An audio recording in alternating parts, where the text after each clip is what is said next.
Hello, everyone. I hope you all had an enjoyable weekend. I have some brief announcements for you today. Just that now we have 760 sites in retail locations in 45 states, plus the District of Columbia. CVS is planning to open an additional 650 sites. These are encouraging numbers. It's, again, a testament to our private sector for all that they've done in partnering with the administration and helping to stop the spread of the coronavirus. Also, skilled nursing facilities, there was an announcement that I just want to underscore that $4.9 billion in additional relief funds were distributed to nursing homes and other skilled nursing facilities, and these funds are provided under the CARES Act. So just those two items for you this morning, and we'll go ahead and we'll start with questions. John. China is making sending more overtures that it will crack down on Hong Kong. What's the message from the administration to the Chinese government about changing the special status of Hong Kong?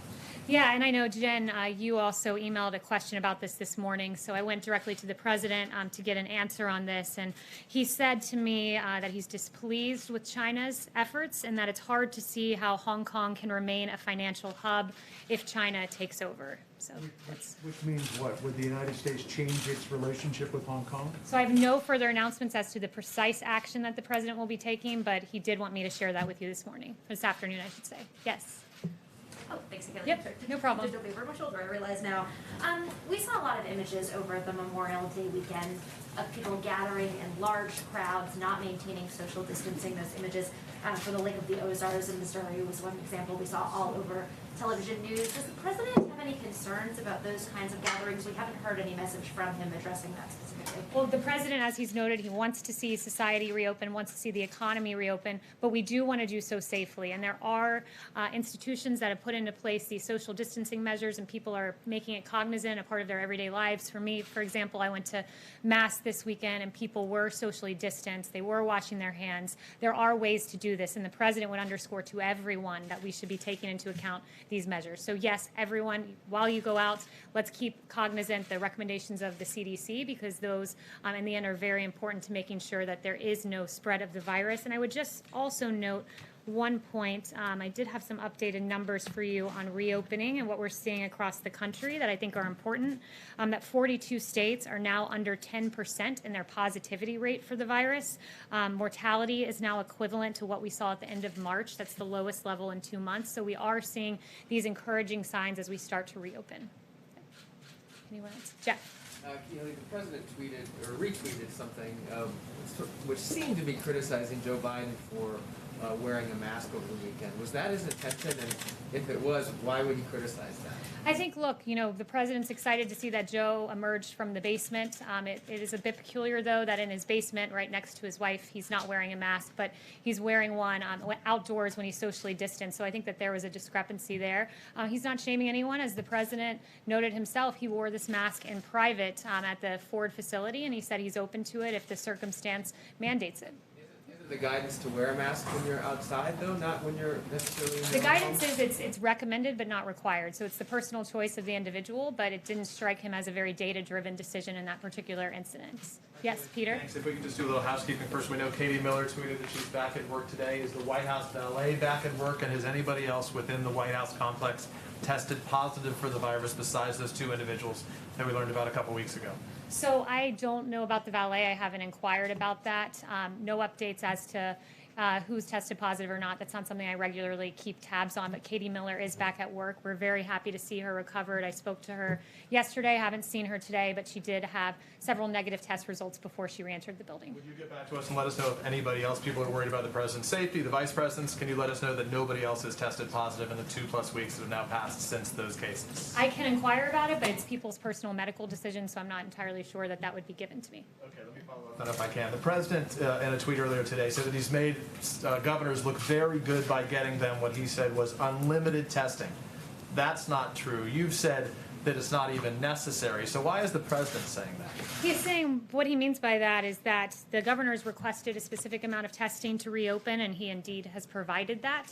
So it's not unlimited testing, you would agree? It's what they asked for in phase one. It's the full panoply of what every governor asked for that was given to him, given to them. And it's 300 to 400,000 tests per day that we're doing. That's a really good number. I did talk to Admiral Joie before coming out here, and the metric that, if you're to believe the WHO, I don't particularly these days, but they say it's a good barometer of testing is 10% positivity or under. And Admiral Joie shared with me that we're nationally at 7.5%, so we're in a pretty good spot.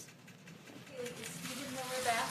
Is Stephen Miller back? Yes, I just saw him in Outer Oval, so he is back and at work. Did he take some time away from the White House, though, for a while? He did. He did. He self-quarantined with his wife, but they're both back at work and healthy and happy, and we're very happy to see them around. On Glenn Fine at the Pentagon, the top watchdog over at the Pentagon, he submitted his resignation today. Can you say if that was encouraged? Did anyone ask him? And can you talk about the importance about those internal watchdogs that are in our government agencies? So you said it was Glenn Fine? That's the first that I'm hearing about this. But with regard to the other IGs, I would note that the president's within his authority, his legal and executive authority to appoint new IGs. And he said, I think last week at some point, that it's within the decision-making process of each entity, the State Department, each department, whether to keep their IG or not. And I would note that President Obama has a precedent of firing IGs as well. And there were, in fact, 47 IGs that signed a letter claiming the Obama administration hindered their efforts. So this is not without precedent when it comes to IGs. Yes. Kayleigh, is it the president's position that the Republican National Convention should go forward no matter what the COVID infection rate is by late August? The president wants to see the convention take place. He's noted that, and he wants to have a cooperative governor in making that pursuit happen. That being said, of course, we always assess the facts on the ground at any time, but at this moment, the president wants to see this convention take place and sees no reason not to as the nation begins to reopen. So if there was a significant spike in the cases, he would be open to the idea of a virtual convention and understanding that there couldn't be a traditional convention. So I won't engage on a hypothetical as to where the cases will be, but I would just note that we assess the facts on a day-by-day basis, and currently we're coming down, and that's really encouraging to see, and we're ready for the convention to take place. Yes. Yes, has the president seen the letter that Laura Klasotis' husband, widower, sent to Jack Dorsey, Twitter's CEO, saying that his tweets were emotionally traumatic for him and for his wife's family? I don't know if he's seen the letter, but I do know that our hearts are with Lori's family at this time. Why is the president making these unfounded allegations? I mean, this is pretty nuts, isn't it? The president's accusing somebody of possible murder. The family is pleading with the president to please stop unfounded conspiracy theories. Why is he doing it? Well, I would note that the president said this morning that this is not an original Trump thought, and it is not. In fact, 2003 on Don Imus's show, it was Don Imus and Joe Scarborough that joked about killing an intern, joked and laughed about it. So that was, I'm sure, pretty hurtful to Lori's family, and Joe Scarborough himself brought this up with Don Imus, and Joe Scarborough himself can answer it. He's the president of the United States, and he's accusing somebody of possibly murder. I mean, this is different. He's not a private citizen. He's the president.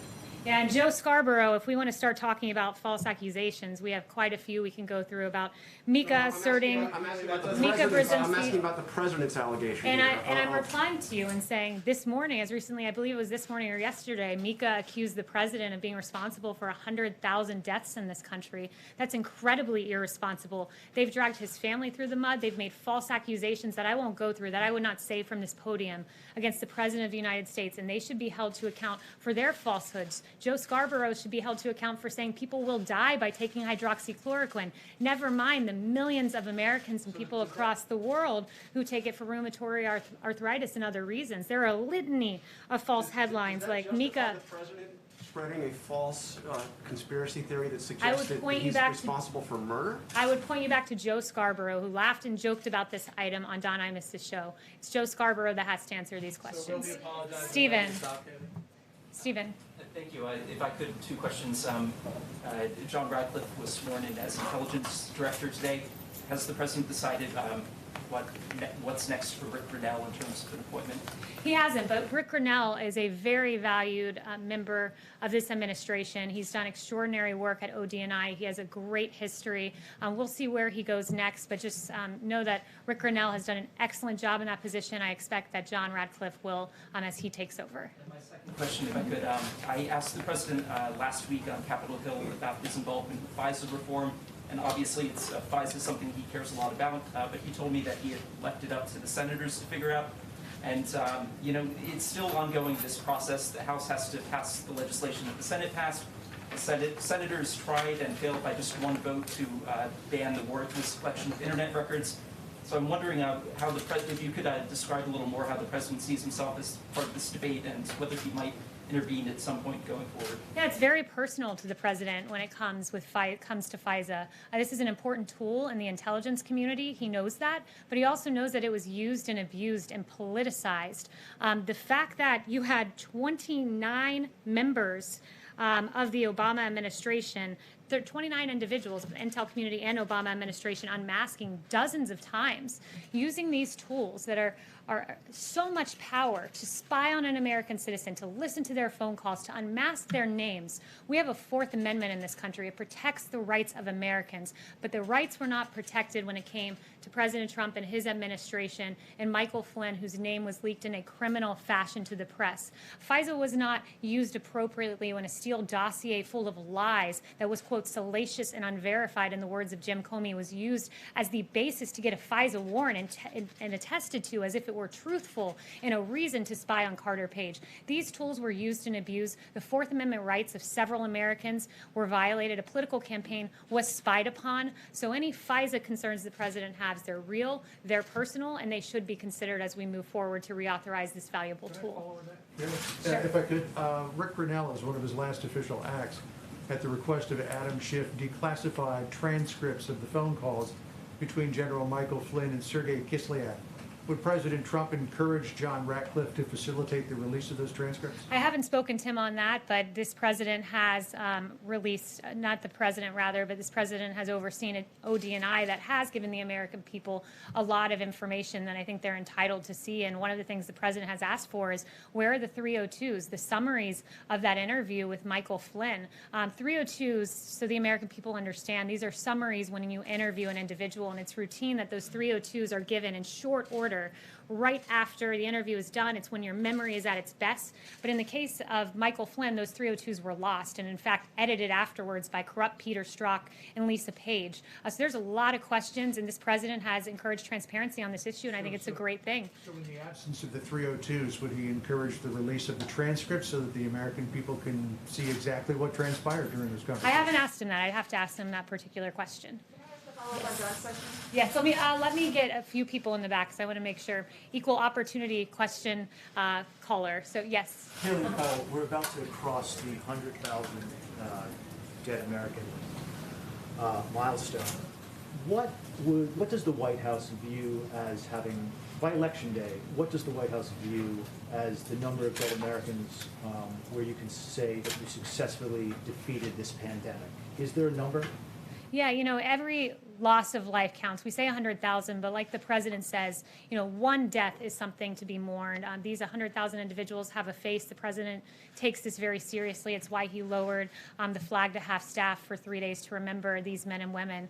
I think, Dr. Birx said it best when she said that in their estimates, they had anywhere between 1.5 and 2.2 million people in the U.S. succumbing to the virus if we didn't shut down the economy. The president made the very hard choice of shutting down the economy, so we avoided that extraordinary number. Every one death is too many. We never want to see a single individual lose their life.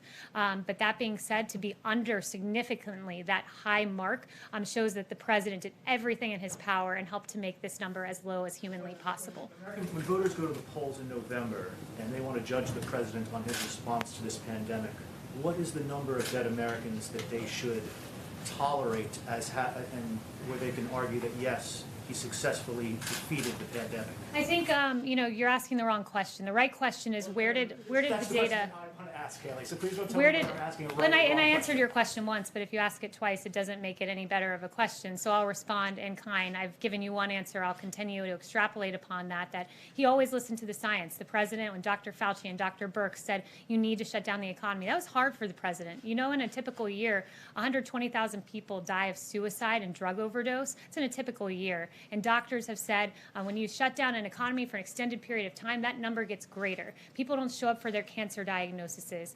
There are a litany of results when you close down an economy, but closing down the economy for this amount of time kept us far below the 2.2 million number. And as we start to reopen, we keep in mind the people who are missing their screening appointments, the people who are succumbing to suicide and drug overdose because of economic hardship. This president made the right choice. It was a delicate balance, and he did it exactly as he should, guided by data, and we are far below 2.2 million dead Americans because of the actions of President Trump. You mean? Hi. I'm going to read something really quickly. Timothy Kwa Sotis wrote, quote, "Conspiracy theorists, including most recently the President of the United States, continue to spread their vile and misinformation on the platform, disparaging the memory of my wife. Why won't the President give this widower peace and stop tweeting about this conspiracy theory involving his wife? Why can't this widower get peace from the President?" I've already asked and answered this question, and our hearts You did not ask and answer this question. our hearts are with Lori, and I think the onus is on Joe Scarborough to explain his interaction with Don widower is Imus talking and his specifically about the laughing on this president. very matter on Don Imus's show. Chanel. The widower, excuse me, the widower is talking specifically about the President. Are you not going to answer that? Warrants with regards to ex-CIA Chief John Brennan. How willing are you able to go forward and say that he lied to the FBI or obstructed justice in the process of discussing Russian collusion and the Trump family? And on that note, we now have new information showing that Obama himself used foreign intelligence to actually request surveillance on the 5th and 26th floor of the Trump Tower. So to what extent was John Brennan behind that? To what extent can you share with us what you know? Yeah, John Brennan, of all of the, I'll call them bad actors because indeed they were, of the Obama administration, John Brennan probably has the most to answer because it was John Brennan who sat before Congress and said the Steele dossier, paid for by Hillary Clinton, paid for by the DNC, that document played no part of the role in opening the Russia probe, when in fact we know it did, when in fact we know it was the impetus testified before a FISA court for its truthfulness to spy on the Trump campaign. So John Brennan, of all people, probably has more to answer.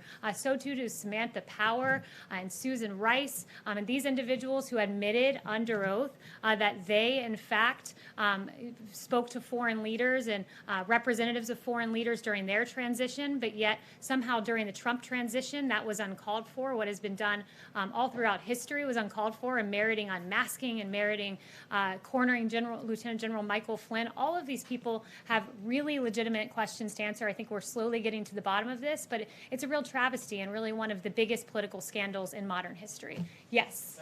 It's about the G7 summit. So the area still has a very high number of cases. Prime Minister Trudeau spoke yesterday with Chancellor Merkel and President Macron. Is the president still confident of being able to organize the event in like 3 weeks? It'd be 3 weeks from now if we stick to the date. Yeah, it's a really great question and an important one because the G7, the president wants to see this take place as America reopens, as we try to approach a place of normalcy where people go back to work, where people do recreational activities but socially distance while they do it. The president thinks no greater example of reopening in this transition to greatness would be the G7, and the G7 happening here and happening probably more towards the end of June. Robert O'Brien, I believe it was asked about this weekend, and Robert O'Brien said that he's getting a great reception from world leaders who are asked about coming. We will protect world leaders who come here just like we protect people in the White House. So we want to see it happen. We think it will happen. And so far, foreign leaders are very much on board with the idea. Last week of June and here in D.C. or at Camp David? I don't know if it'll be the last week of June, but towards the end of June. And the goal is for it to be here at the White House. Yep. Yes. Right. So after the lowering of the flags this past weekend, does the president have any other plans in the works to honor the victims of the virus? Yeah, go ahead. Sorry, and a larger question is, does he see his role as mourner-in-chief in some way, which would be the traditional role of president? Yeah, I think he takes that responsibility very seriously. He said that this is the hardest part of his presidency, going through this pandemic. He says so many times that he thinks about many of his friends, some of his friends, I should say, who have perished because of this disease. It's real to him. It's personal to him. It's why he says, one death is too many, and he thinks about it all of the time. So he does see his role as that, comforting the nation, but reopening the country, giving the country hope at this time as we look forward to going back to work and resuming our lives, although in a new reality with new CDC guidelines. Actions in the works? I think lowering the flags is a great example, and we have further announcements on that front. I will be sure to share those with you. Yep, Jen. Thanks. So going back to the Quasudas family, I think is how you pronounce it, the Florida family. They have asked the president, the widower has asked the president in that letter to stop talking about this and for Twitter to take down those tweets. I just wanted to ask you, is the president asking for someone, for law enforcement, to reopen this cold case? Is that what he's intending? Is he going to ask the DOJ to reopen something? What is he asking for when he talks about the cold case? Yeah, I don't have any future announcements on the president's action, but I would just refer everyone, for those of you who haven't heard it, go back and listen to the Don Imus soundbite. It was very callous, it was very cruel, and I think laughing and joking about the death of an intern is really uncalled for, and I think that's something we can all agree to. Thank you all very much. Just for clarity, is the president going to stop, Kayleigh? Just for clarity?